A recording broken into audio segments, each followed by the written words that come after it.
ሰላም ጤና ይስጥልኝ ተመልካቾቻችን፣ ሰለሞን ሙልጌታ ካሳ ነኝ። ይህ ሳምንታዊ ቴክቶክ ዊዝ ሰለሞን በኢቢኤስ ነው።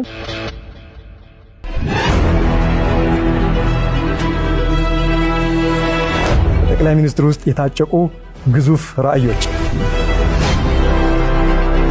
ከአምስት ዓመታት በፊት ከክቡር ጠቅላይ ሚኒስትር አብይ አህመድ ጋር በነበረኝ ቃለ ምልልስ ስለ ዲጂታል ኢትዮጵያ ሰፊ የሆነ ራዕያቸውን ለህዝባችን አካፍሎ ነበር። በዚሁ ፕሮግራም ላይ የኢትዮጵያ አርቲፊሻል ኢንተለጀንስ ኢንስቲትዩት፣ የቴሌኮም ነፃ ገበያ፣ የሞባይል ገንዘብ፣ የብሔራዊ ዲጂታል መታወቂያ፣ የዲጂታል ኢትዮጵያ ስትራቴጂና ፖሊሲ፣ የስታርታፕ አዋጅ፣ የካፒታል ገበያ ባለስልጣን እንዲሁም የኢትዮጵያ ኢንቨስትመንት ሆልዲንግ በሙሉ አልነበሩም።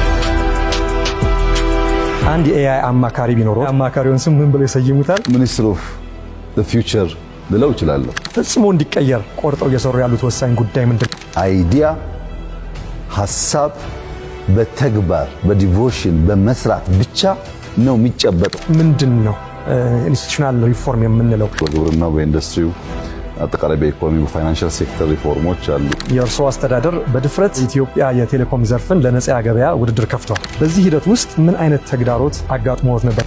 100% የተሳካ እቅድ ሊባል ይችላል። ለ1.3 ሚሊዮን ወጣቶች 20 ቢሊዮን ብር ገደማ በሞባይል መኒ በፋይናንሻል ኢንክሉዥን አበድሯል። እኛም ሀገር በመጠኑ በድሮን ካርጎ ጀምረናል።